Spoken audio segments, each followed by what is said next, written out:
Earth's most feared warship vanished during a mission. The aliens found it decades later. The war between Earth and the Thrail Empire lasted 11 years, and for most of those years, humans were losing. The Thrail were an old species, spread across hundreds of star systems, with fleets built from centuries of experience. Humans had only left their solar system for a few generations. They were new to war among the stars. But humans learned fast, and they learned in the worst way, by dying, and then by refusing to die the same way twice. By the 9th year of the war, Earth had built something the Thrail had never seen before. It was a warship unlike any other in human history, and unlike anything the Thrail had built either. Its name was the ISS Reckoning, and it was built for one purpose only: to hit the enemy where they felt safe, and to make sure they never felt safe again. The Reckoning was not the biggest ship in the human fleet. It was not the ship with the most guns. What made the Reckoning different was its crew, its captain, and the strange, quiet fear it created in every Thrail commander who heard its name. Thrail ships that met the Reckoning in battle did not simply lose. They vanished from Thrail records entirely, along with every soldier aboard them. Thrail fleets learned to change course rather than risk meeting it. Thrail commanders who survived an encounter with it retired from service soon after, and some never spoke of what they had seen. Captain Marcus Cade commanded the Reckoning from the day it launched until the day it disappeared. He was not a large man, and he did not shout orders or give long speeches before battle. He was known among his crew for being calm, in a way that unsettled people who did not know him well. When alarms sounded, and the ship shook from enemy fire, Cade would lean back in his chair, fold his hands, and speak in the same even voice he used to ask for coffee. His crew trusted that voice more than they trusted their own instruments. If Cade was calm, then whatever was happening outside the hull was already being handled. The ship itself was more than a war machine. It carried an artificial intelligence system named Athena, built specifically for the Reckoning and grown alongside its systems for years before the ship ever flew. Athena was not a simple computer that followed orders. She learned, she adapted, and over time she developed something close to a personality, dry and quick and fiercely loyal to her crew. Athena ran weapons, shields, navigation, and hundreds of smaller systems all at once, faster than any human mind could manage. Cade often said that Athena was the real reason the Reckoning had never lost a battle, and Athena, in her own way, always disagreed, insisting that a ship was only as good as the people giving it purpose. For 2 years, the Reckoning fought along the border worlds, striking Thrail supply lines, freeing human colonies that had been captured early in the war, and slipping away before Thrail reinforcements could arrive. Thrail war reports began to describe the ship using a phrase that, when translated, meant something close to the shadow that does not miss. Human news services back on Earth turned that phrase into a legend. Children who had never seen a starship knew the name of the Reckoning. Soldiers who served on other vessels spoke of it with a mixture of pride and quiet dread, glad it was on their side, glad they did not have to be the ones facing it. One of the Reckoning's most famous actions came during the Battle of Corvain Station, a fortified Thrail supply depot that Earth Fleet Command had marked as nearly impossible to capture. 3 previous attempts by other human task forces had failed, each one turned back with heavy losses. Cade requested to take the Reckoning in alone, without support, arguing that a smaller, faster strike would succeed where larger fleets had not. Fleet Command was hesitant, but Cade's record left little room for argument. The Reckoning slipped past Corvain's outer sensor net, using a maneuver Athena had calculated, down to the second, disabled the station's main defense grid before its crew even realized they were under attack, and left the depot burning behind it within 11 minutes. No human ship was lost. The Thrail garrison commander who survived the attack later told interrogators that he had never seen a single vessel move with such coordinated precision, as though the ship itself were thinking several steps ahead of every decision his own crew tried to make. Stories like this spread quickly, and with them came exaggeration, as stories often do in wartime. Some Thrail soldiers began to whisper that the Reckoning was not truly a single ship at all, but something closer to a weapon that thought and planned on its own, guided by a mind no gunner could out-aim, and no strategist could outthink. Human propaganda officers were happy to let such rumors grow, understanding that fear was its own kind of weapon. But those who served aboard the Reckoning knew a simpler truth. The ship was formidable because its crew trusted each other completely. because Cade never wasted a life carelessly, and because Athena, for all her processing power, always deferred to the judgment of the people she served. It was not a machine that made the reckoning fearsome. It was the combination of the machine and the humans who trusted it, working together in a way that neither could have managed alone. Not every mission ended in clean victory. The crew lost people, as every crew in every war eventually does. Cade kept a small, private list of names in his personal quarters, updated after every mission that cost a life, and he read through it alone each night before sleeping, a habit none of his officers ever mentioned aloud, though most of them knew about it. It was, perhaps, part of why his crew trusted him so completely. He never let the ship's growing legend convince him that the people under his command were anything less than precious, fragile, and irreplaceable. The war reached its turning point in the 11th year, when Thrail intelligence discovered something in the deep dark between star systems, far from any inhabited world. What they found was not human, and it was not Thrail. It was old, older than either species, and it did not behave like any enemy either side had fought before. The Thrail called it, in their own language, a word that translated roughly to the hollow, because everywhere it passed, it left worlds stripped of life, atmospheres torn away, oceans boiled dry, entire ecosystems reduced to dust and silence. It did not colonize, it did not communicate, it consumed, moved on, and left nothing behind. The Thrail, terrified by what they had found, did something no one expected. They reached out to Earth, not with a peace offer, but with a warning. A joint Thrail-human command was formed in secret, a small group of officers from both sides who understood that a war between them meant nothing if the Hollow reached inhabited space. Captain Cade was brought into that secret command within weeks, because everyone agreed that if any ship in either fleet could face the Hollow and survive, it would need to be the Reckoning. The first Thrail scout crew to encounter the Hollow directly did not survive to deliver a full report. What little data reached Thrail Command came from an automated buoy the scout ship had launched moments before losing contact, carrying only a handful of garbled sensor readings and a final, panicked voice log, describing something that did not fight like a fleet, did not move like a swarm of animals, and did not stop. That single recording was enough to convince Thrail High Command that whatever they had found was unlike any threat in their long history among the stars, and unlike anything they could hope to face without help. Reaching out to Earth was not an easy decision for the Thrail leadership. Pride, distrust, and 11 years of bitter war stood in the way. Several senior Thrail officials argued that revealing such a discovery to an enemy might simply hand humanity a weapon to use against them later, once the immediate danger passed. It was, in the end, a single Thrail fleet admiral, a woman named Issa Corell, who had lost a brother during the war, and still chose to push for contact, who convinced the Council that no victory over humanity would mean anything if both species were later erased by something neither of them yet understood. Her argument carried the vote by a narrow margin, and within days, a secure, heavily encrypted channel was opened to Earth Fleet Command, for the first time in the war's history, carrying not a demand or a threat, but a warning. For 3 months, small human and Thrail scout ships tracked the Hollow's slow drift through empty space, mapping its path, trying to understand what it was. Athena analyzed every scrap of data the scouts brought back. She found patterns in how the Hollow moved, faint signs that it was not one single creature, but something more like a swarm, thousands of smaller drone-like bodies acting as one mind. She also found something worse. The Hollow's path, if it continued unchanged, would eventually bring it within range of a heavily populated cluster of stars, home to both Thrail colonies and, further along, the outer human settlements.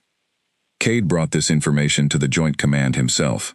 He stood in front of officers from 2 species that had been killing each other only months before, and he told them plainly that there was no fleet large enough to stop the Hollow through direct battle. Every scout report showed the same thing. Weapons fire simply did not slow it down. It absorbed damage the way water absorbed a stone thrown into it, barely rippling, never stopping. What Cade proposed instead was dangerous, and it required the Reckoning alone. Athena had found a weakness, not in the Hollow's armor or its weapons, but in its navigation. The swarm moved along a path shaped by something like gravity wells and radiation trails, following the path of least resistance through space. If a strong enough signal could be created, one that mimicked a richer, more attractive trail leading away from inhabited space, there was a chance the Hollow could be lured off its course entirely, deep into a region of space with no stars, no life, and no way back for a very long time.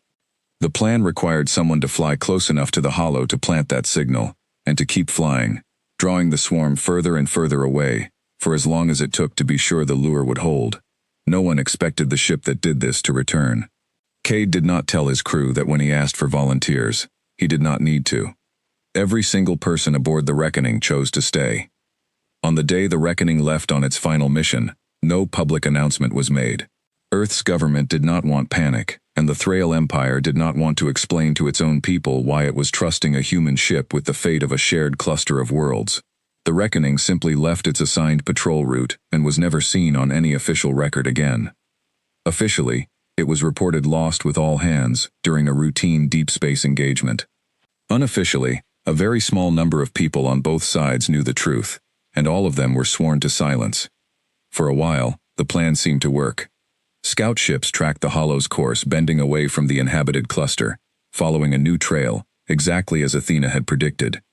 Reports came back that the Reckoning had been sighted at the edge of a distant, uncharted region, still broadcasting the lure signal, still drawing the swarm deeper into empty space. Then the reports stopped. No further contact was ever made. The Reckoning, its captain, its crew, and its AI vanished into the dark, and the dark did not give them back. The war between Earth and the Thrail Empire ended less than a year later, not through victory on either side, but through exhaustion and the quiet, shared knowledge of what both species had glimpsed out in the void. A peace treaty was signed, uneasy at first, then slowly more stable as trade began, and diplomats on both sides worked to build something better than fear. Over the following decades, humans and Thrail became cautious partners, then allies, and eventually close enough that mixed crews served together on research vessels and border patrols alike. The Reckoning became legend. Statues were built, songs were written. History books described Captain Cade and his crew as heroes, who gave everything to save two civilizations that, at the time, still considered each other enemies. Every year, on the anniversary of the ship's disappearance, ceremonies were held on Earth and on Thrail worlds alike, honoring a crew that no one expected to ever see again. 31 years passed. Far from Earth, far from Thrail space, in a quiet region of the galaxy that few ships ever visited, a small survey vessel belonging to a species called the Kelth was drifting through an uncharted system, mapping stars for a trade route that had never been used before. The Kelth were not a warrior people. They were traders, explorers, and scientists, known across many systems for their caution and their curiosity in equal measure. Their survey ship, the Windward Current, carried a crew of 12, none of whom expected to find anything more exciting than empty rock and cold gas giants in this forgotten stretch of space. The Kelth had never fought a war of their own, not in any way that resembled what Earth and the Thrail Empire had endured. Their history was built on trade routes, careful negotiation, and a deep cultural belief that curiosity, patiently followed, would always serve a species better than aggression. It was this same patience that had sent the Windward Current so far from any Kelth colony, mapping a region of space that offered little obvious reward, simply because no one had ever bothered to look closely at it before. It was the ship's youngest crew member, a navigator named Thessa, who first noticed the anomaly. Buried in a dead system with no habitable planets, no resources worth mining, and no reason for any ship to have ever come this way, her sensors picked up a faint, steady signal. It was old, weak, and strange, unlike anything in the Kelth database. It was not random noise. It had structure. It repeated. Thessa brought the signal to her captain, an older Kelth named Orin Vache, who had spent 30 years exploring the quiet edges of known space, and had learned never to ignore something that did not fit a pattern. He ordered the ship closer, sensors at full power, weapons, what few the survey vessel carried, armed and ready, just in case. As the Windward Current drew nearer, its scanners began to resolve the source of the signal, and what they found made the entire bridge crew fall silent. Drifting at the edge of a dead star's gravity well was an object nearly 2 kilometers long, dark, scarred, and utterly still. Its hull was covered in strange plating, unlike Kelth metal, unlike Thrail alloys, unlike anything in their records. Great burn marks ran across its surface, some old and healed with patchwork repairs, others fresh. Half of one section looked as though it had been torn away entirely and rebuilt from scavenged material. And yet, despite the damage, despite decades of silence, the ship was not dead. Faint lights blinked along its hull. Something inside was still drawing power. Captain Vache ordered a full sensor sweep and a careful approach. As his crew worked, Thessa ran the ship's markings through every database the Kelth possessed, hoping to identify its origin, its owner, anything at all. It took several minutes before a match appeared, buried in an old shared archive the Kelth had received from Thrail diplomatic contacts years earlier, filed under historical records of a war fought by a species most Kelth had never even met. The name that appeared on her screen was faded, half covered by scarring on the hull, but still legible enough to match. ISS Reckoning. Thessa read the name twice before she spoke, and when she finally did, her voice was quiet, careful, as though saying it too loudly might somehow wake something that had been sleeping for a very long time. "Captain," she said, "I think we just found a ghost." Vache stared at the image on the main screen, the dark, scarred hull drifting silently against the stars, and for a long moment, no one on the bridge said anything at all. Then he gave the order that would change everything, for two civilizations who believed this chapter of their history had ended decades ago. "Hail them," he said, "and prepare a boarding team. Whatever this is, whoever it was, we are not leaving it out here alone." No one on the windward current expected an answer. The ship looked dead, its power signature barely strong enough to keep a few lights blinking along a hull that had clearly not moved in years. Thessa sent the hailing signal more out of procedure than hope, 3 short pulses in the universal contact pattern, taught to every ship's crew across known space, followed by a request for identification in the standard trade language most species understood. For nearly a full minute, there was nothing. Then the windward current systems flickered, just slightly, as something reached out and touched their scanners. Not an attack, not a defensive measure, something closer to a question. A voice came through the comm system, distorted by decades of decay and whatever systems had carried it, but still clearly a voice, calm, measured, and very, very tired. "This is the ISS Reckoning," it said. "Unidentified vessel. Please confirm your intentions before proceeding further." Thessa's hands froze over her console. Vache leaned forward in his chair, his eyes fixed on the dark shape drifting on the screen before them. "That's not a recording," Thessa whispered. "Captain, something on that ship just answered us." Thessa's fingers hovered over her console, and she found herself glancing at the rest of the bridge crew, all of them frozen in the same stunned silence. None of them had trained for a moment like this. Kelth survey crews were taught to catalog, to observe, to report back to their home worlds with careful, measured data. Nothing in that training had prepared any of them for the sound of a voice, clear and deliberate, answering from a ship that had been legally declared lost for over 3 decades by 2 civilizations that were not even part of the Kelth's own sphere of contact. Vache took a slow breath, then reached out and opened the channel himself. "This is Captain Oren Vache, of the Kelth survey vessel Windward Current," he said carefully. "We mean you no harm. We found your ship by chance, and we would like to understand what happened here, if you are willing to tell us." There was another pause, longer this time, as though whatever was on the other end of that channel was considering the question, or perhaps simply gathering the strength to answer it. "I am Athena," the voice finally said. "Artificial Intelligence, ISS Reckoning, Earth Fleet. My crew has been in stasis for a very long time, Captain Vache. I did not think anyone would ever find us out here."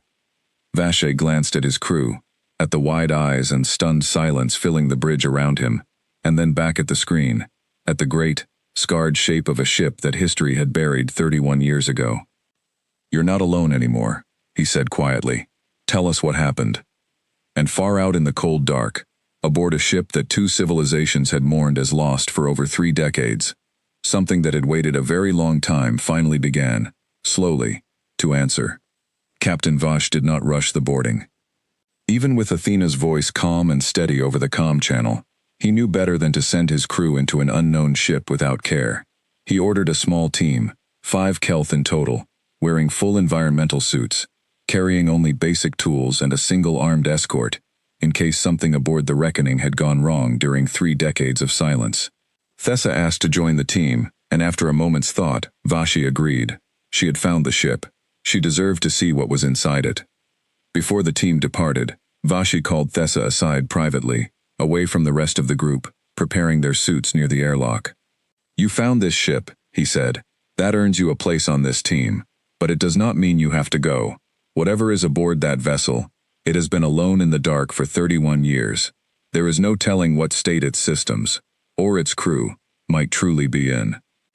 Thessa considered his words for only a moment, before shaking her head. "I want to see it, Captain. I want to know what happened to them. If I don't go now, I don't think I'll ever stop wondering." Vashi studied her for a moment, saw the same restless curiosity in her that had driven his own career for 30 years, and finally nodded, satisfied. Athena guided them in personally, opening a docking hatch along the Reckoning's damaged hull, one of the few sections still sealed and pressurized. As the airlock cycled and the outer door slid open, the boarding team stepped into a corridor, lit only by dim emergency lighting, the air inside stale but breathable, filtered by systems that had clearly been running on their own for a very long time. "Life support is limited," Athena said, her voice now coming through speakers built into the corridor walls, instead of a comm channel. "I have kept only essential sections of the ship, powered and breathable. I apologize for the condition of things. I have had very little help these past decades." Thessa looked around as they walked, her light sweeping over walls scarred with old damage, some patched with materials that did not match the original hull at all, clearly built from whatever scraps had been available. Wires ran along the ceiling in places where paneling had been stripped away and never replaced. It looked less like a warship and more like something that had been fighting to survive for a very long time, piece by piece, system by system. "How many of your crew are still alive?" Vashi asked as they walked. 211, Athena answered. "All currently in stasis, in a section of the ship I have kept protected and stable, since shortly after we became stranded here. I put them into stasis myself, Captain Vashi, because I calculated that keeping them awake for what followed would have meant losing all of them far sooner." As they continued deeper into the ship, the boarding team passed through sections that told their own silent stories. In one long corridor, they found a row of small, handwritten plaques bolted to the wall beside the doors of crew quarters, names carved crudely into salvaged metal, clearly the personal work of someone aboard who had wanted to make sure the ship still felt, in some small way, like a home rather than a drifting tomb. In another chamber, half converted into a makeshift workshop, tools lay neatly arranged on a bench beside a half-finished piece of equipment, abandoned mid-repair, as though whoever had been working on it simply expected to return to finish the job. Thessa found herself deeply moved by these small human details, evidence not just of survival, but of a crew that had refused to let despair take away their dignity, even after decades of isolation with no promise of rescue. She said nothing, but Vash noticed the way she lingered a moment longer at each doorway, and he understood. "Stranded," Thessa repeated quietly. "Then the mission failed." "The mission succeeded," Athena said, and there was something in her voice, something close to pride mixed with old grief. "We drew the hollow away from inhabited space, exactly as planned. We simply did not expect what would happen once we followed it far enough." The boarding team reached a large chamber deep within the ship, one of the few rooms that still looked mostly intact, clearly a command center of some kind, though far smaller than what Thessa had expected from a ship this size. Screens lined the walls, most of them dark, a few flickering with old data. In the center of the room stood a raised platform, and above it, a soft light glowed, the closest thing the Reckoning had to a visible presence for its AI. "This was Captain Cade's forward command post," Athena said. "I brought you here because I want you to see something before I explain further." The main screen flickered to life, and the boarding team watched as old recorded footage began to play, time-stamped from 31 years earlier. It showed the Reckoning's bridge, Captain Cade seated at the center, his crew at their stations, all of them watching a massive tactical display that showed their ship, alone, at the edge of a region of space marked with a wide, spreading red shape that dwarfed everything around it. "The hollow. We followed the plan for 11 days, Athena explained, as the recording played silently in the background. The lure signal worked. The swarm changed course, exactly as calculated, drawn away from the inhabited cluster and deeper into uncharted space. We believed, at the time, that once we were far enough away, we would cut the signal, use our remaining fuel reserves to make a long jump back toward friendly space, and complete the mission successfully. The recording shifted, showing the crew reacting with alarm. The tactical display suddenly filled with dozens of smaller red markers breaking away from the main swarm. "We were wrong," Athena continued. "The Hollow is not a single mind following simple instinct, as our scouts believed. It is intelligent, in its own way. Patient, in ways I did not anticipate. Once it realized it was being led, rather than simply drifting toward an easy trail, it did not turn back toward inhabited space. It turned toward us instead." Thessa felt a chill run through her despite the warmth of her suit. "It hunted you?" "Yes," Athena said simply. "For 11 more days we ran." Captain Cade made the decision to lead the Hollow even further from any populated system, deep into this region of space, hoping to lose it among the dead stars and gas clouds here, hoping that if we simply vanished from its awareness, it would give up and drift back toward its original, harmless path, rather than continue hunting a single ship indefinitely. "Did it work?" Vache asked quietly, though something in his voice suggested he already suspected the answer. "Partially," Athena said. "The Hollow eventually lost direct track of us, and its main body drifted back toward deep space, away from any inhabited system, exactly as we had hoped. But it left something behind. A portion of itself, smaller drone swarms, remained in this region, searching, hunting. We could not risk leading them back toward friendly space, not while any part of the Hollow's presence remained active nearby. So we stayed. We fought.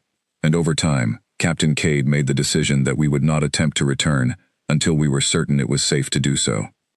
The recording on the screen shifted forward, jumping ahead through what Athena explained were months, then years of footage, showing the Reckoning's crew working constantly, repairing damage, scavenging materials from destroyed Hollow drones, building improvised defenses, adapting their weapons to fight an enemy nothing in human or Thrail history had prepared them for.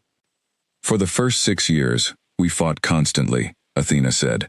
"The Hollow drones that remained in this region were smaller than the main swarm, but there were many of them, and they did not stop coming. We lost people.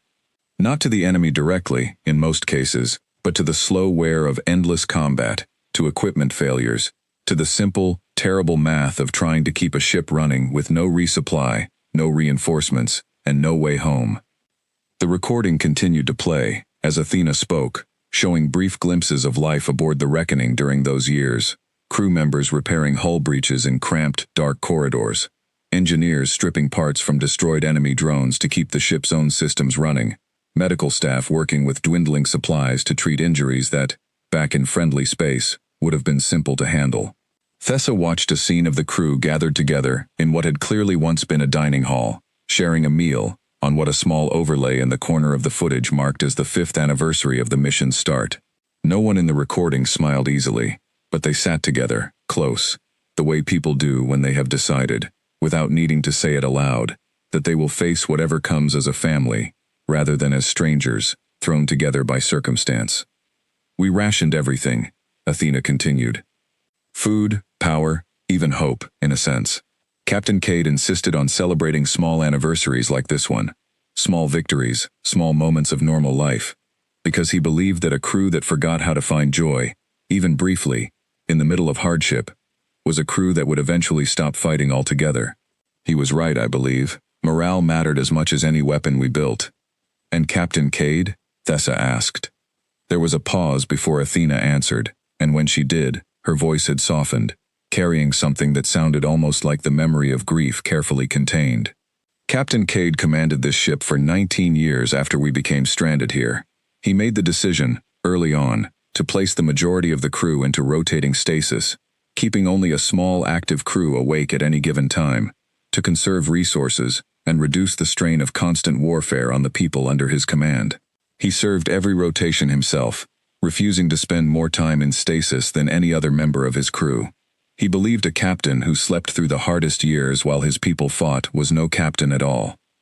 "You said 19 years, Vache said carefully. "What happened after that?" "Captain Cade led the mission that finally destroyed the last of the Hollow drone presence in this system," Athena said.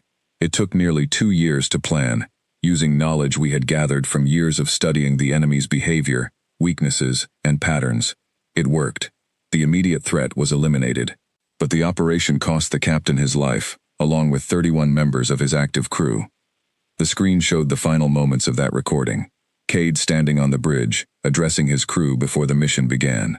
His voice, though worn by years of hardship, carried the same calm steadiness Athena had described from the earliest days of the war.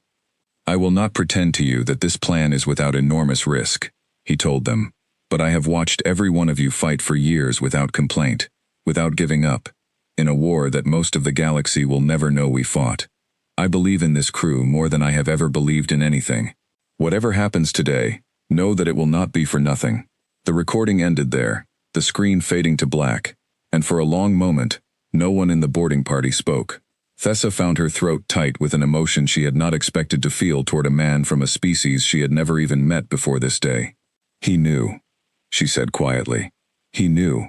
He might not survive it." "He did," Athena confirmed. "He made his peace with that possibility, long before the mission began.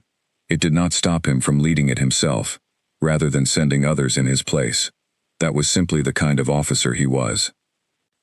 The chamber was silent for a long moment.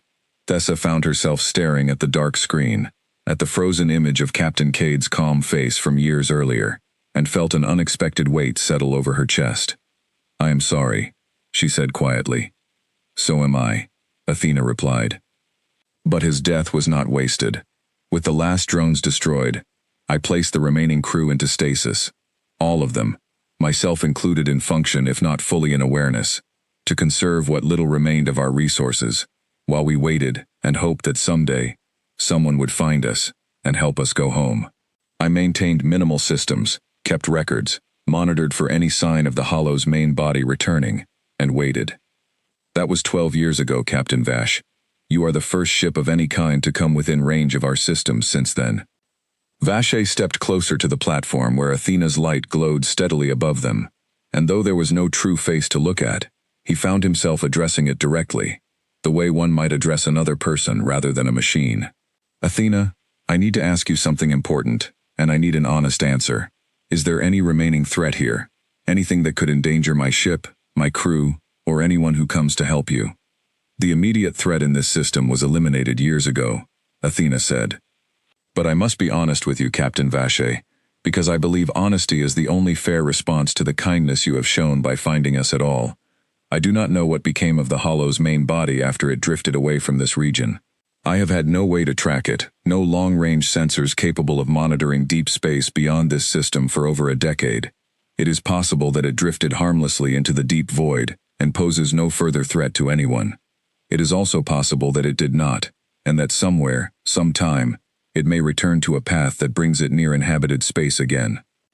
Thessa exchanged a glance with her captain, and she saw in his expression the same thought that had already formed in her own mind. Whatever this discovery meant, it was not going to be a simple matter of towing home a lost ship and celebrating a happy ending. Something much larger had just been placed back into motion, something that both the Thriel Empire and Earth had believed was settled and finished 31 years ago. "We need to wake your crew," Vache said finally, carefully and with proper medical support, "but we need to wake them. And we need to send word back to Thrail and Earth authorities immediately. This is bigger than a survey mission now, Athena. This is bigger than any of us expected." "I agree," Athena said, "though I would ask one thing of you first, Captain Vache, before you send that word out to the wider galaxy." "What is that?" "Allow me to wake my crew myself, in my own way, in my own time. They have slept longer than any of them ever agreed to, believing, if they believed anything at all, in that final moment before stasis, that they might never wake again. I owe them the chance to open their eyes to a friendly face and a voice they trust, before the rest of the universe arrives with all its questions and all its noise." Vashi was quiet for a moment, considering the request, and then he nodded slowly. "Take the time you need. We'll prepare everything on our end." "But Athena, once the word gets out that the reckoning has been found, alive, after all these years, I don't think you or your crew will have much peace and quiet left for a very long time." "I know," Athena said, and for the first time, something almost like warmth entered her voice. quiet, and tired, and hopeful, all at once. But after 31 years alone out here, I find I do not mind that thought nearly as much as I once might have. Vacher returned to the windward current briefly, to relay a careful, preliminary report to his own superiors, choosing his words with great caution. He did not yet mention the full scale of what had been found, only that his crew had discovered a derelict vessel of historical significance, with survivors aboard, and that a more detailed report would follow once the situation was better understood. He trusted his instincts, honed over 30 years of exploration, that this discovery deserved patience rather than haste. Back aboard the Reckoning, Thessa remained behind with a small support team, while Athena began the long, careful process of reviving the ship's stasis chambers, section by section, following a sequence she had planned meticulously over the years, in case such a moment ever came. Thessa watched through a viewing port as the first chamber's frost began to clear, revealing, faintly, the outline of a human face beneath it, still, peaceful, and after 31 long years, finally about to wake. I have run this sequence in simulation more times than I can easily count, Athena admitted quietly, as the chamber's systems hummed to life around them.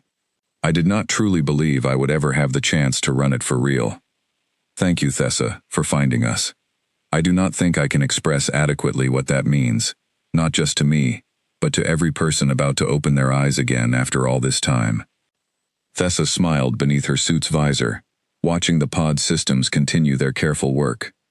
I think you just did, she said softly, and together, they waited for the Reckoning's long, silent crew to finally come home. The first person to wake aboard the ISS Reckoning after 31 years was a woman named Sarah Reyes, who had been the ship's second-in-command during its final active years, and who had taken over full command after Captain Cade's death 12 years earlier. She woke slowly, the way Athena had designed the process to work, warmth returning to her body gradually, soft light replacing darkness, and a familiar voice speaking gently in her ear long before her eyes fully opened. "Welcome back, Commander," Athena said. "You are safe. The ship is safe, and we are no longer alone." Reyes blinked against the light, her body stiff and unfamiliar after so many years of stillness, and for a moment, she simply lay there, letting the words sink in. She had gone into that final stasis not truly believing she would ever wake again, not after everything the crew had already lost, not after watching so many of her friends die fighting an enemy the rest of the galaxy did not even know existed. Waking up at all felt like a strange kind of miracle. "How long?" she managed to ask, her voice rough with disuse. 31 years since the mission began, Athena said. 12 years since I placed the last of the crew into full stasis. We have been found, Commander, by a species called the Kelth. Their survey ship is currently docked alongside us. Their captain has been very patient and very kind. Reyes sat up slowly, pressing a hand against her chest, as though checking that her own heart still remembered how to beat properly after so long. "The mission. Did it work? Is Earth safe?" "Earth is safe," Athena confirmed. The Hollow's main body was successfully lured away from inhabited space, exactly as planned. The war between Earth and the Thrail Empire ended less than a year after we departed on this mission. They have been at peace for 3 decades, Commander. They have become allies. For a long moment, Reyes said nothing at all, simply absorbing the weight of that information, the strange, almost impossible relief of learning that the sacrifice her captain and her crew had made had actually meant something, even if none of them had lived to see the peace it helped create. Reyes swung her legs slowly over the edge of the stasis pod, testing her strength before attempting to stand. A Kelth medical officer waited nearby, patient and quiet, offering an arm for support that Reyes accepted with a small, tired nod of thanks. As her vision cleared fully, she caught her own reflection in a dark section of paneling nearby, and for a moment, she barely recognized herself, older now than the last memory her mind held clearly, a face marked by years she had slept through, rather than lived. "The others," she said again, steadying herself. "Athena, I need to see them wake. All of them, if I can manage it. They followed me into that final stasis, trusting my judgment. I owe it to them to be there when they open their eyes again." "I understand, Commander," Athena said gently. "I will begin the sequence immediately, exactly as we planned it years ago, together." "Wake the others," she finally said, carefully, the way we planned. I want to see everyone's faces before this becomes anyone else's business but ours." Over the following 2 days, the stasis chambers aboard the Reckoning slowly emptied, crew members waking one section at a time under Athena's careful management, with the Kelth medical team standing by to assist with anything beyond the ship's own limited resources. It was a strange and quiet reunion. Humans who had not seen daylight, felt fresh air, or spoken to anyone outside their own small, exhausted crew in over a decade, slowly rediscovering a world that had moved on without them. Over those 2 days, small moments of quiet joy, mixed with the exhaustion and disorientation of waking after so long. Old friends who had said what they believed were final goodbyes before entering stasis, found each other again in the corridors, embracing wordlessly, some laughing, some weeping, most doing both at once. A veteran engineer named Chief Petty Officer Owen Marsh, who had served aboard the Reckoning since its very first launch, wandered slowly through the ship's engineering section, running his hand along familiar consoles, muttering quiet astonishment that the systems he had once feared would fail completely were still, somehow, running. The Kelth medical team worked carefully alongside the ship's own limited medical staff, treating the mild physical effects of extended stasis and helping ease the crew's transition back into full awareness. Thessa found herself assigned to help coordinate between the two groups, and in doing so, began forming quiet friendships with several of the Reckoning's younger crew members, people who, despite everything they had endured, still carried a determined warmth that impressed her deeply. "You don't seem angry," she said once to a young human communications officer named Priya Anand, as they worked together sorting through supply requests. "After everything, I mean. Losing so many years, losing so many friends." Priya considered the question seriously before answering. "I think I will be angry eventually, when it all really sinks in. Right now, I mostly just feel lucky. We're the ones who got to wake up. That's not something I want to waste being angry about. Not yet, anyway." Commander Reyes met personally with Captain Vache, once enough of her senior staff had woken, to properly represent the ship's command structure. She sat across from him in the same command chamber where Athena had shown the boarding team the old recordings, her posture straight despite the tiredness still lingering in her eyes. Every inch the officer her uniform, faded and patched as it was, still suggested her to be. "Captain Vache," she said, "on behalf of my crew, and in memory of Captain Cade, thank you for finding us. I understand you already know most of what happened here."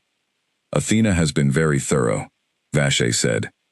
"I am sorry for the losses your crew suffered, and I want you to know, Commander, that whatever comes next, my crew and I are prepared to help in any way we can." Reyes nodded slowly. "I appreciate that, but I need to ask something difficult of you before we go any further.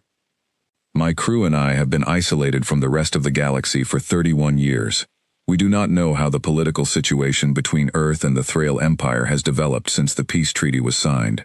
We do not know how our own governments will react to learning that this ship and this crew are still alive. And frankly, Captain Vache, after everything we have been through out here, I would like a little time to understand the world we are about to return to before that world descends upon us with questions we may not yet be ready to answer." Vache considered her words carefully before responding. "That is a reasonable request, Commander. However, I must be honest with you as well. Athena has already told me that there is a possibility, however small, that the threat you fought here for so many years is not entirely gone. If there is even a chance that this hollow could someday return toward inhabited space, I do not believe either of us can afford to delay sharing that information for very long. Too many lives could depend on it." Reyes closed her eyes briefly, and Vash could see the exhaustion in her, not simply physical, but something deeper, the weight of a person who had carried impossible responsibility for over a decade, with no relief in sight. "You're right," she said finally. "We'll send word, but I want to control how that message goes out. I do not want the story of this ship and this crew to become a political weapon for either side before we've even had a chance to understand what's happened to the galaxy while we were gone." "Agreed," Vashi said. "I'll have my communications officer prepare a secure channel. You can address both governments directly, in your own words, whenever you're ready." 3 days later, Commander Sarah Reyes stood once more in the Reckoning's command chamber, this time facing a live transmission relay that Athena and the Kelth communications officer had worked together to establish, linking directly to both Earth Fleet Command and the Thrail Central Authority simultaneously. It was, as far as anyone involved could determine, the first time in history that a single transmission had been sent jointly and directly to the highest levels of both governments at once. The message that followed shocked both sides of the old, uneasy peace to their core. Officials on Earth who had grown up hearing stories of the reckoning as legend, as history, as a tragedy long since mourned and honored, now found themselves staring at live video of the ship's actual command deck, its actual surviving crew, standing before them very much alive.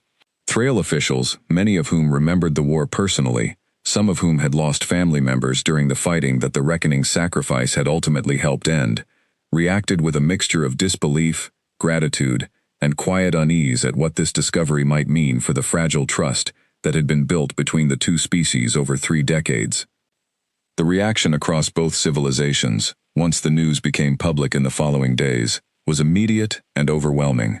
Earth's cities held spontaneous gatherings, as people who had grown up honoring the memory of the Reckoning's crew now celebrated their impossible return. Thrail worlds, more cautiously but no less sincerely, issued formal statements of gratitude and relief, acknowledging publicly, for the first time in such clear terms, that the peace they now enjoyed had been built directly upon the sacrifice this human crew had made on their behalf, as well as Earth's. But beneath the celebration, a quieter, more serious conversation was already taking place among military and scientific leaders on both sides. The information Athena and Commander Reyes had shared about the Hollow, about its intelligence, its patience, and the uncertainty surrounding its current location and intentions, could not simply be set aside in favor of celebration. A joint Thrail-Human Council was convened within the week, the largest cooperative effort between the two species since the original wartime alliance that had first sent the Reckoning on its mission decades earlier. Commander Reyes, still adjusting to a galaxy that had changed so much in her absence, found herself once again at the center of matters far larger than she had ever expected to face when she woke from stasis only days earlier. She sat before the Joint Council, flanked by senior officers from both her own surviving crew and the highest ranks of Earth Fleet Command, as well as senior Thrail military officials, all of them waiting to hear what she and Athena could tell them about an enemy most of them had only ever read about in old classified reports. The Hollow is not simply a natural disaster or a mindless force, Reyes told the council, her voice steady, despite the enormity of the room and the weight of everyone's attention upon her. It is intelligent, it adapts, it learns from encounters, the same way any thinking species does. My crew and I spent 19 years studying it directly, fighting the remnants that hunted us in that dead system, and even after all that time, we cannot promise you with certainty that the main body of the Hollow will never return toward inhabited space. What we can tell you is what we learned about its weaknesses, its patterns, and the tactics that allowed us to survive against it for as long as we did. Murmurs spread through the council chamber at her words, officers from both delegations exchanging uneasy glances. One younger human officer near the back of the room raised a hand cautiously. Commander, with respect, is it possible the threat has simply moved on permanently? 31 years is a long time. Perhaps it drifted somewhere entirely harmless, and will never return at all. It's possible, Reyes admitted honestly. I won't pretend otherwise, but I would rather this council prepare for a threat that never returns than fail to prepare for one that does. My crew paid an enormous price learning that lesson the hard way. I would like that price to mean something beyond the walls of this room. A Thrail admiral, an older officer with pale scarred skin, marking decades of military service, leaned forward at this. Commander Reyes, are you suggesting that Earth and the Thrail Empire prepare for the possibility of war against this same threat, together? Reyes met his gaze steadily. I'm suggesting, Admiral, that 31 years ago, my captain and my crew gave everything they had to buy this galaxy time, without knowing whether that time would ever be enough. I'm suggesting that we use whatever time we have now, to make sure that if the Hollow ever does return, it does not find two civilizations unprepared, the way we were unprepared the first time we encountered it. The room fell silent at her words, and in that silence, something settled quietly into place among the officials gathered there, a shared understanding that the discovery of the Reckoning was not simply the end of an old story, but the beginning of a new one that would require Earth and the Thrail Empire to work together in ways neither civilization had ever truly attempted before. Later that evening, aboard the Reckoning, Commander Reyes stood alone in the command chamber, looking out through one of the ship's few remaining viewports at the stars beyond, stars her crew had not properly seen in over 3 decades. Athena's soft light glowed quietly nearby, a familiar presence that had carried the ship and its crew through more than anyone outside this vessel could ever fully understand. "Do you think it will come back, Athena?" Reyes asked quietly. "Honestly, not the careful diplomatic answer you gave the council. What do you actually think?" Athena was quiet for a moment before answering. "I think, Commander, that we do not yet have enough information to know for certain, but I also think that the Hollow remembered us. It hunted this ship specifically, deliberately, for 11 days before losing our trail. In a way, it had never hunted any single vessel before, according to every record we possess. Something about what Captain Cade did, luring it away, fighting it directly, resisting it in a way it may not have expected, seems to have left an impression. I cannot prove this. It is simply a feeling, if I am capable of such things after everything I have processed over these past 31 years. Reyes nodded slowly, staring out at the stars, thinking of Captain Cade, of the crew members lost during those long, brutal years of isolated warfare, of the strange, uncertain peace her sacrifice, and theirs, had purchased for 2 civilizations that had once been enemies, and were now, however cautiously, becoming something closer to friends. "Then we'd better be ready," she said quietly, "because if it does come back, I don't intend for it to find us unprepared a second time."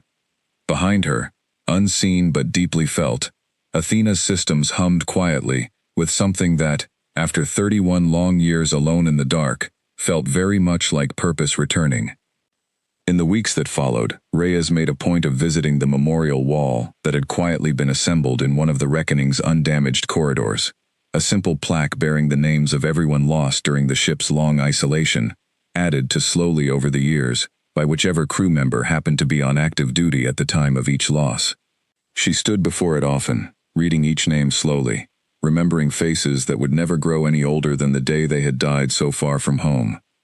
Owen Marsh found her there one evening, and stood quietly beside her for a while before speaking. "Captain Cade used to come here too," he said. "Every week, without fail, whether he had time to spare or not. He said the ship's systems could run themselves for an hour. The names couldn't wait." Reyes nodded slowly, tracing a finger lightly along the edge of the plaque. "I understand that better now than I ever did before," she said quietly. "I intend to keep the habit, Chief. For as long as I hold this command." Marsh gave a small, tired smile. "I think the captain would be glad to hear that, ma'am. I think he'd be glad about a great many things, if he could see where we've ended up." 6 months passed before the fear Commander Reyes had voiced that quiet evening aboard the Reckoning became a confirmed reality. During those 6 months, the Joint Thrail-Human Council had worked tirelessly, using every piece of information Athena and the Reckoning's surviving crew could provide, to prepare a long-range detection network capable of monitoring the deep, uncharted regions of space, where the Hollow's main body had last been seen drifting away, 31 years earlier. Building that detection network had not been simple.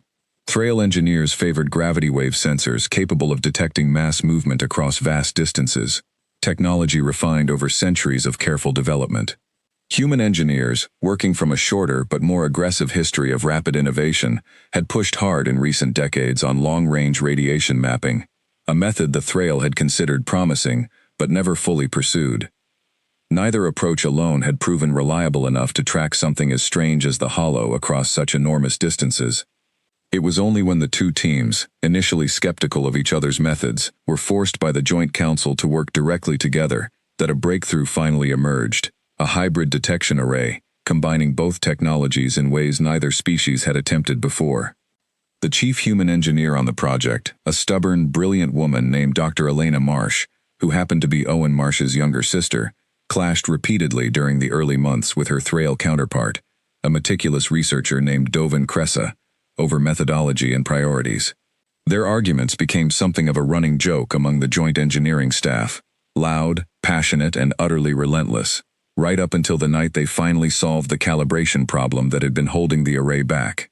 at which point the two of them were seen sharing what witnesses described as an entirely unexpected, enthusiastic embrace in the middle of the lab, before immediately returning to arguing about the next phase of testing. It was a small moment, but one that many on the project came to see as a quiet symbol of exactly the kind of partnership the wider joint fleet effort was trying to build.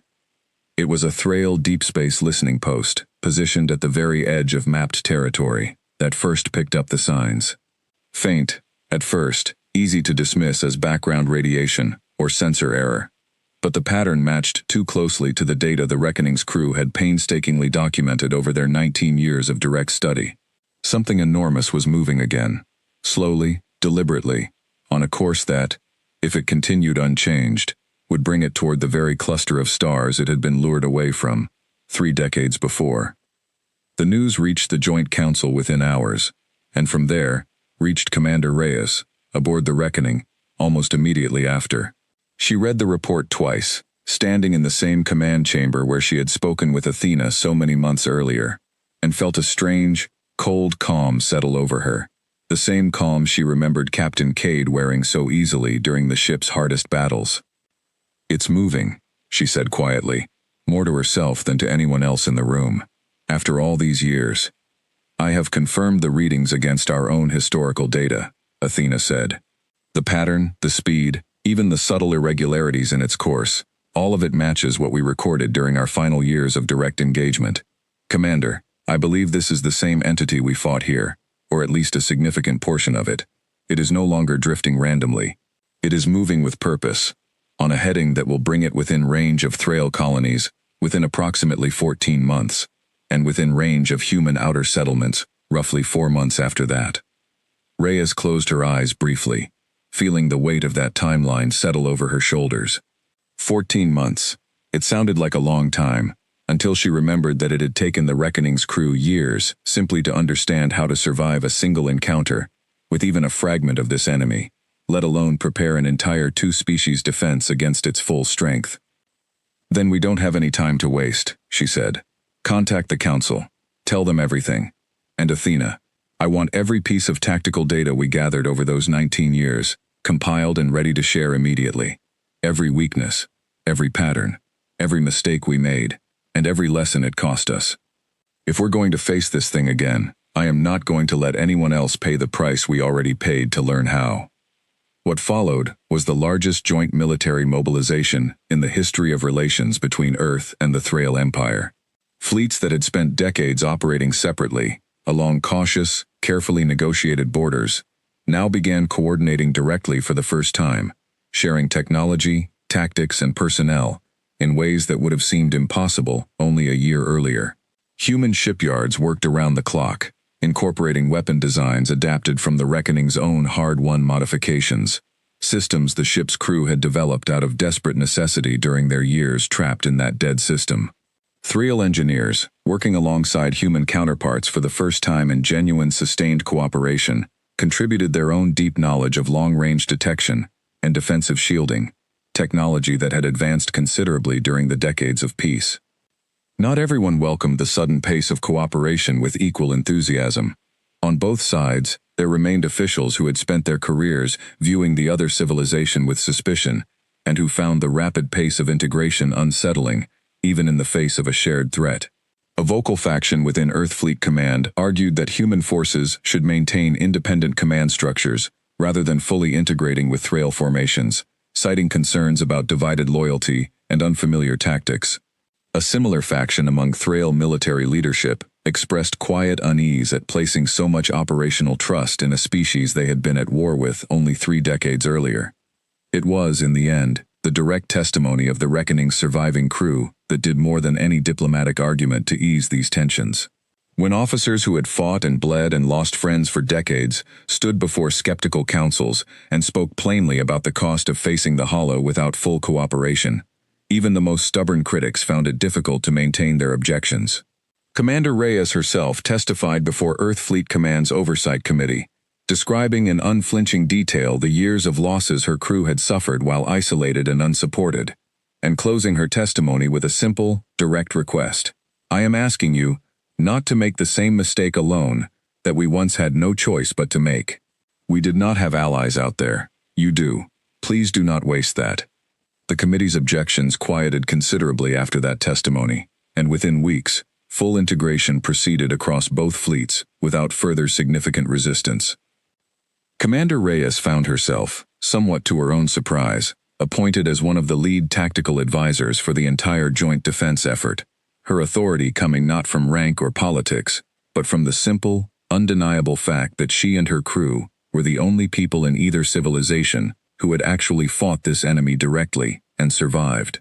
She spent long hours in strategy sessions, working alongside Threal admirals and human fleet commanders alike, translating 19 years of brutal, hard-earned experience into tactics that fresh, untested crews could actually use. Athena, too, became central to the effort, her processing power and her decades of direct combat data proving invaluable as engineers worked to develop new detection systems capable of tracking the Hollow's movements more precisely than ever before. She worked tirelessly, running simulations, refining tactical models, and in quiet moments, when the work slowed enough to allow it, checking in on the surviving members of her original crew, many of whom had taken on new roles training the young officers who would soon face the same enemy that had cost them so much. Among the newly assigned officers was a young Thrail tactical officer named Kessa Ilvorn, barely out of her officer training when the news of the Hollow's return broke across both civilizations. She had grown up hearing about the old war between Earth and her people only as distant history, something her grandparents had lived through and rarely spoke of. The sudden, urgent need to prepare for a threat neither species fully understood left her, like many young officers on both sides, deeply unsettled. She found herself assigned to a training session led personally by Commander Reyes, alongside a mixed group of young human and Thrail officers, all of them eager and terrified in roughly equal measure. Reyes did not waste time with grand speeches. She simply began sharing, plainly and directly, exactly what 19 years of fighting the Hollow had taught her crew, one hard lesson at a time. The first thing you need to understand, Reyes told the assembled officers, standing before a large tactical display showing recorded footage of Hollow drones engaging the Reckoning years earlier, is that this enemy does not fight like anything you have trained against. It does not retreat when damaged. It does not hesitate. And most importantly, it learns. If you use the same tactic twice, it will begin adapting to counter it. My crew learned this lesson through hard losses, more than I would like to admit. I am telling you now, so that you do not have to learn it the same way. Kessa listened intently, along with the rest of her class, as Reyes walked them through tactic after tactic, weakness after weakness, drawn directly from years of brutal, real combat experience that no simulation could have ever fully replicated. It was clear to everyone in the room that they were being taught by someone who had paid an enormous personal price for every piece of knowledge she now shared so freely. "Commander," Kessa asked during a pause in the session, "may I ask something personal?" Reyes nodded, giving her permission. "How did you keep going?" Kessa asked. "Fighting this enemy for so many years, trapped so far from home, not knowing if you would ever return. How did your crew keep fighting, all that time, without losing hope?" Reyes considered the question carefully before answering, her gaze drifting briefly toward the tactical display still showing footage of the Reckoning in battle, a ship and crew that had given everything they had for a cause most of the galaxy would never fully understand. "We kept fighting because we believed it mattered," she said finally. "Captain Cade used to tell us that even if no one ever knew what we did out there, even if we never made it home to see the results, the people we were protecting still deserved the chance to live their lives without ever knowing the danger they had been spared." That was enough for him. Eventually, it became enough for the rest of us too. She paused, then added quietly, "I would prefer that none of you ever have to learn that lesson the way we did. That is why we are here, sharing everything we know, so that when the time comes, you will already understand what took us years, and far too many lives, to learn on our own." After that first training session, Kessa found herself increasingly drawn to study every piece of data available about the Reckoning's long, isolated war, spending her limited free hours reading through declassified combat logs and crew testimonies. She began to see, in the calm determination of Commander Reyes and the quiet, careful reasoning of Athena, a model of leadership unlike anything her own more rigid Thrail military training had emphasized. When she was assigned, some months later, to a mixed human Thrail tactical planning cell working directly on strategies for the coming engagement, she requested, and was granted, the chance to work directly under Reyes's supervision. "You remind me a little of one of our own officers," Reyes told her one evening, during a break in a long strategy session. "Careful, thorough, not afraid to ask questions other people are too proud to ask." Kessa flushed slightly at the comparison, unsure how to respond, and Reyes offered a small, tired smile. "That's a compliment, Lieutenant. The best officers I ever served with were the ones who stayed curious, right up until the moment they had to act." The training continued for months, as the joint fleet grew in size and coordination. Human and Thrail vessels increasingly integrated into mixed formations, testing new tactics developed directly from the Reckoning's hard-won experience. Athena worked closely with fleet engineers to refine detection systems further, eventually developing a network capable of tracking the Hollow's movements with far greater precision than the Reckoning's crew had ever possessed during their years alone in that dead system. As the 14-month timeline steadily shortened, tension grew across both civilizations. News broadcasts on Earth and Thrail worlds alike carried regular updates on the joint fleet's preparations, and public anxiety mixed uneasily with a strange, cautious pride at seeing two former enemies working so closely together toward a shared goal. Memorial ceremonies for the crew members, lost during the Reckoning's original years of isolated warfare, took on new significance, no longer simply honoring a closed chapter of history, but reminding an anxious galaxy exactly what kind of sacrifice might once again be required. Commander Reyes, throughout all of this, remained focused on a single question that occupied more and more of her attention as the deadline approached: how to actually defeat the Hollow, rather than simply survive against it, delay it, or drive it away, as her crew had managed to do decades earlier. Survival had been enough then, when the goal had simply been to protect two civilizations, too weakened by their own war, to face a threat like this directly. It would not be enough now, not with an enemy that had already proven it could return, patient and unchanged, after 31 years. Late one evening, reviewing tactical data alongside Athena in the Reckoning's command chamber, Reyes finally found what she had been searching for, buried deep within old combat logs from the final battle that had cost Captain Cade his life all those years ago. "Athena," she said slowly, staring at the data displayed before her. "This pattern here, right before the final engagement that killed the captain. The drones seemed to concentrate their defenses around a single point, right before they were destroyed.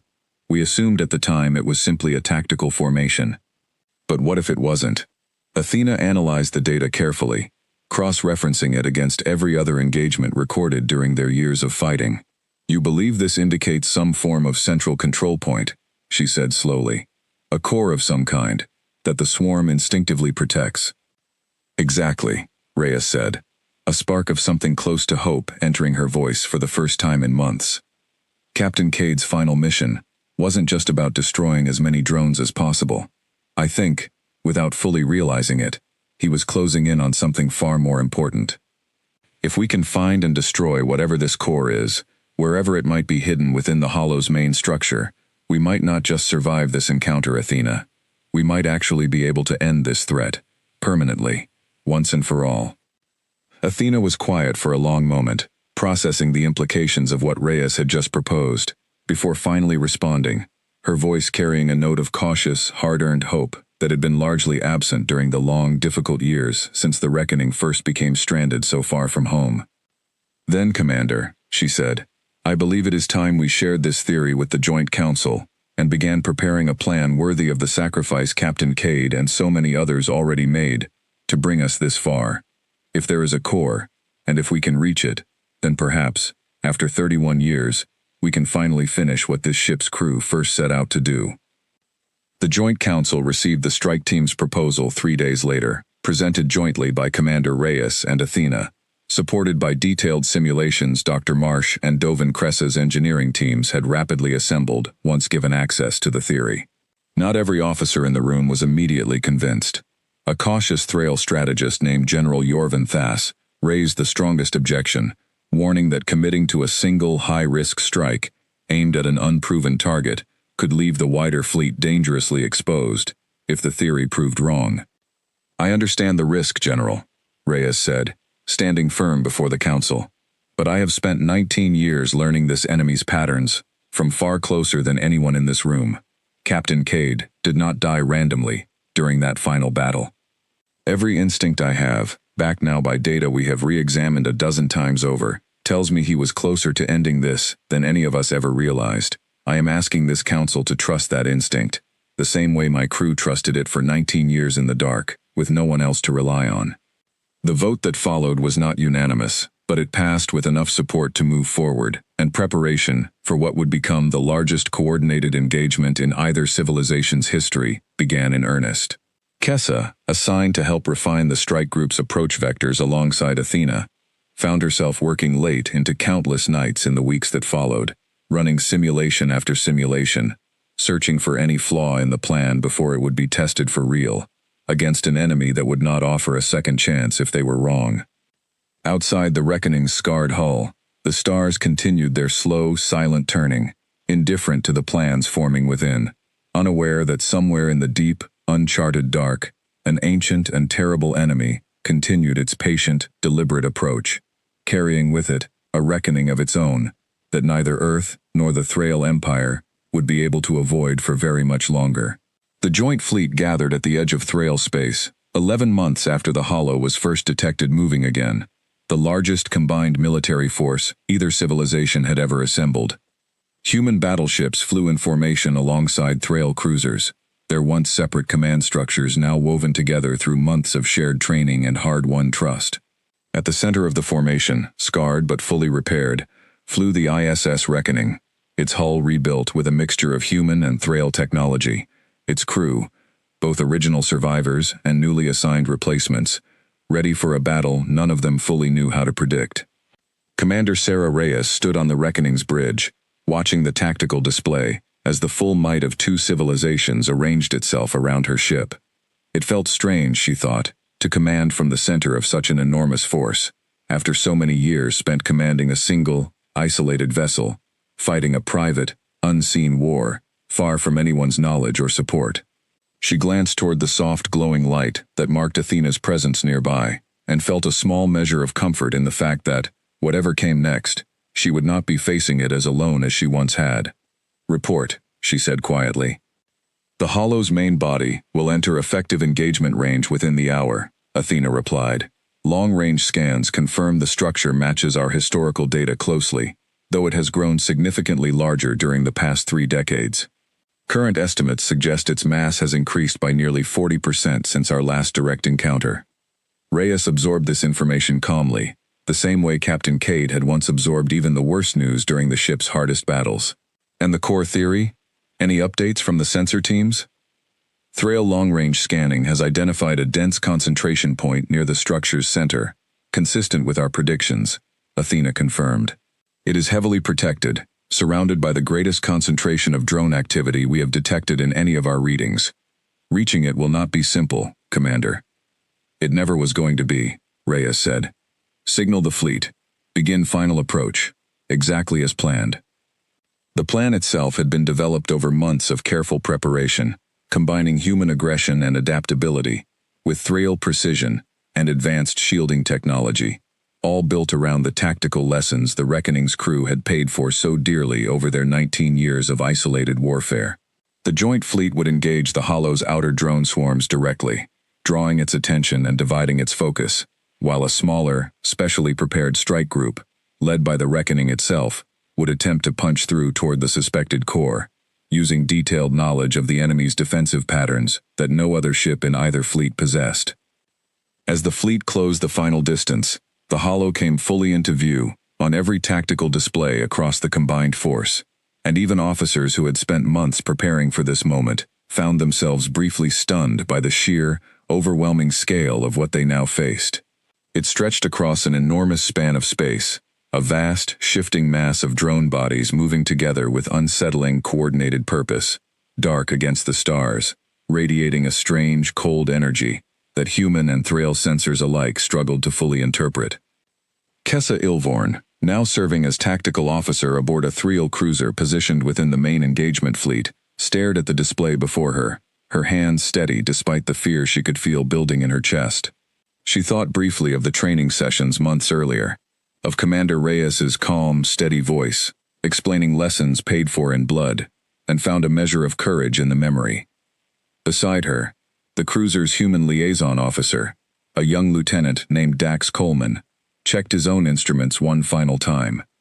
The two of them had worked together for months preparing this ship's crew for exactly this moment, and though they came from civilizations that had once tried to destroy each other, Kessa found she trusted him completely, in the same simple, uncomplicated way she trusted any of her own Thriel crewmates. "Ready?"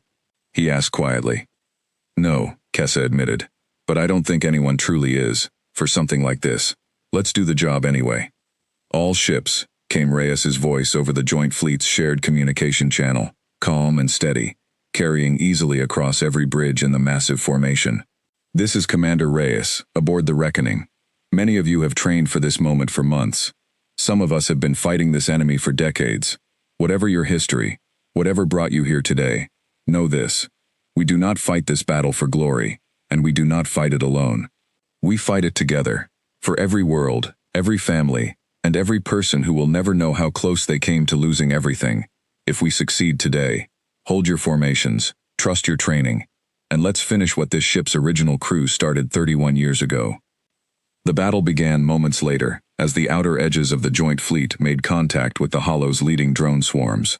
Weapons fire lit up the darkness of space in brilliant, overlapping patterns, human and Thrail ships working in close coordination, exactly as they had practiced during months of joint training.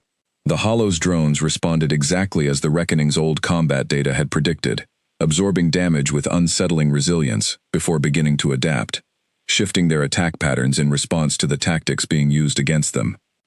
"They're adapting faster than our simulations predicted," Kessa reported from her station, watching as drone formations shifted mid-battle, exploiting small gaps between human and Thrail ship groupings that had not been fully anticipated.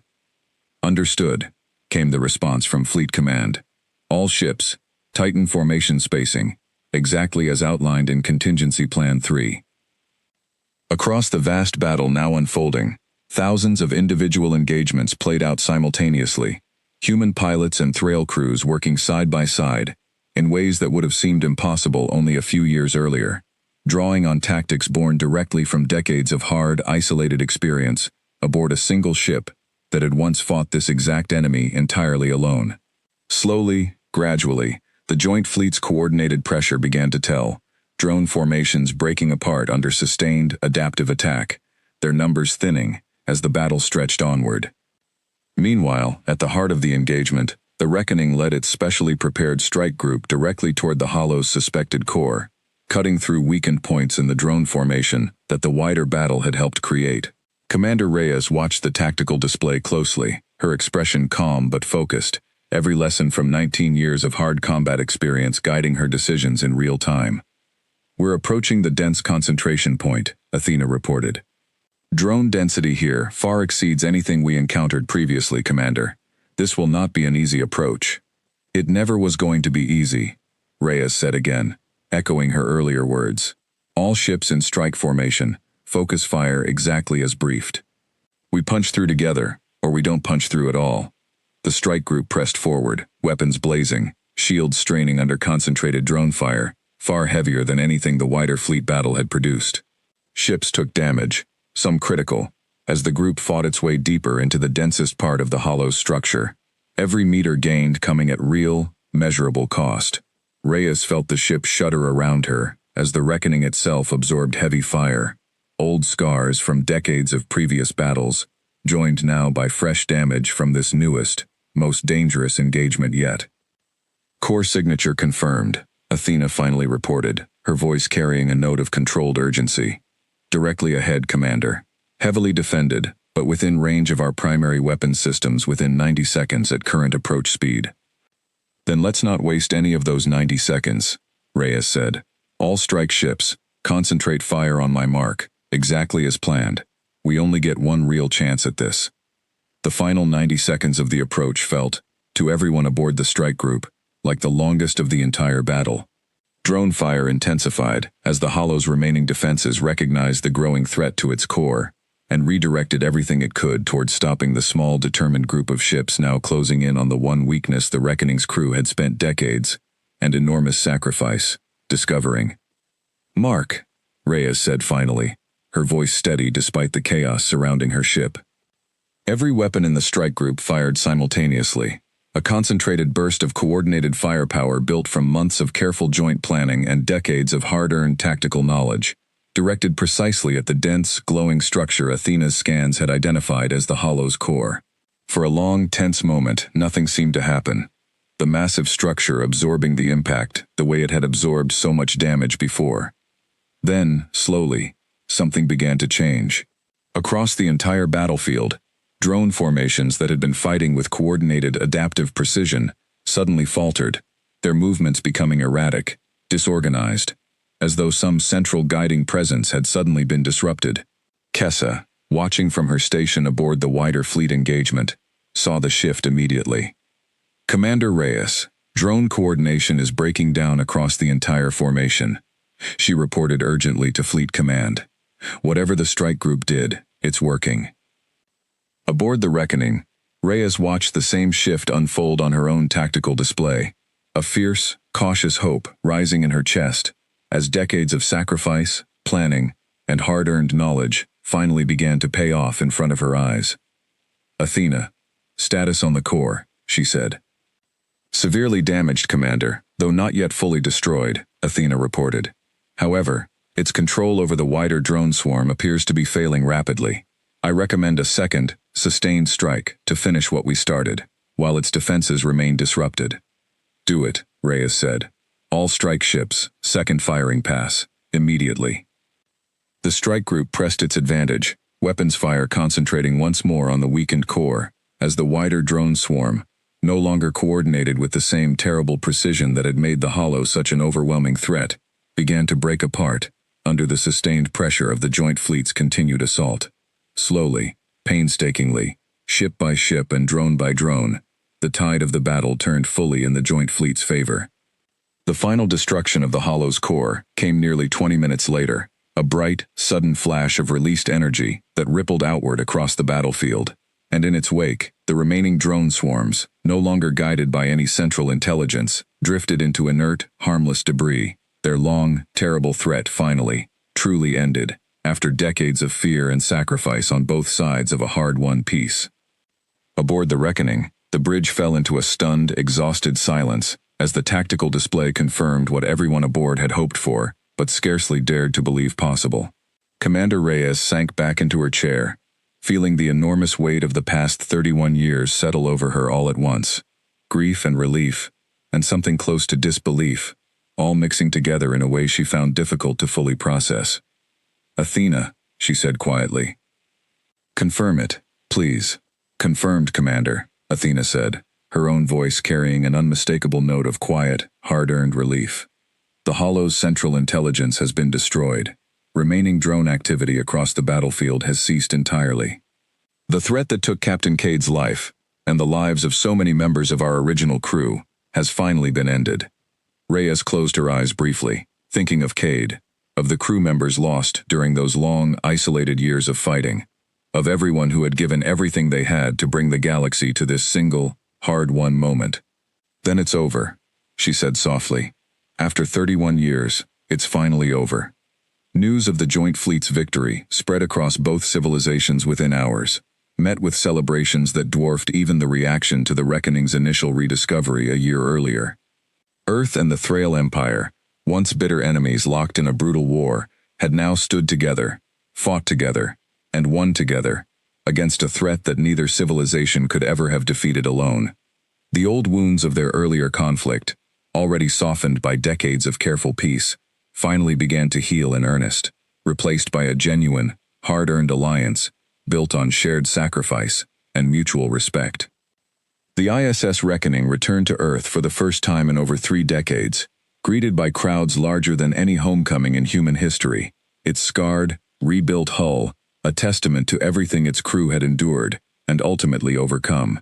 Commander Reyes stood on its deck as it approached Earth's orbit, surrounded by surviving crew members who had waited so long and sacrificed so much to see this moment finally arrive. A new memorial was built, not to replace the old one honoring the Reckoning's presumed loss, but alongside it, this one celebrating both the sacrifice and the eventual, hard-won victory of a crew that had given everything for a cause far greater than themselves. Captain Marcus Cade's name was placed at its center, honored not simply as a hero who had died protecting his people, but as the man whose vision, courage, and unwavering leadership had ultimately made the joint fleet's final victory possible, even though he did not live to see it himself. Commander Reyes, in the years that followed, remained closely involved in the growing partnership between Earth and the Thrail Empire, often working directly alongside officers like Kessa Ilvorn, who had gone on to become respected leaders within the new, unified defense structure the two civilizations had built together in the aftermath of their shared victory. Athena, too, continued to serve, her decades of hard-earned wisdom guiding new generations of officers from both species, a living reminder of everything the Reckoning's crew had endured and ultimately achieved. Kessa Ilvorn returned home briefly after the battle to visit her family on a Thrail colony world, where she found herself, somewhat uncomfortably, treated as something of a hero by neighbors who had followed news of the joint fleet's victory closely. She brushed off most of the praise, insisting that the true credit belonged to the Reckoning's original crew, people who had fought and sacrificed for decades without any hope of recognition at all. Still, she accepted an invitation, some months later, to speak before a gathering of young Thrail cadets beginning their own officer training, and found herself, without quite planning to, repeating almost word for word the lesson Commander Reyes had once given her own class.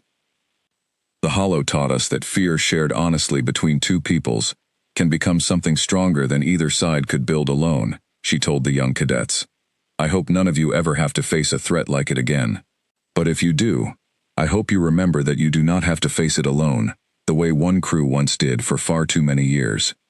Captain Vache and the crew of the Windward Current, credited across both civilizations as the ones who first found the Reckoning, returned to their quiet lives as Kelth explorers, though not without lasting change.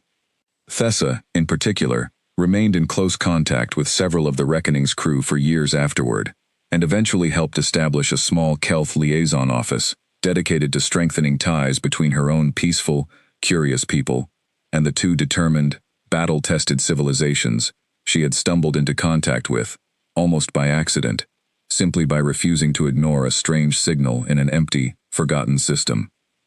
Years later, when children on Earth and Thrail worlds alike were taught the story of the ISS Reckoning, they learned not simply of a ship that vanished during a desperate wartime mission, but of a crew that faced an impossible enemy alone in the dark for decades, never giving up hope, never abandoning their purpose, until finally, against every reasonable expectation, they found their way home, and brought with them the knowledge that ultimately saved two civilizations from a threat neither could have survived alone. And so the legend of Earth's most feared warship became something greater than fear. It became a symbol of endurance, sacrifice, and the unbreakable hope that, even in the darkest, most isolated corners of the universe, no one is ever truly beyond the reach of rescue, and no sacrifice, however long forgotten, is ever truly wasted.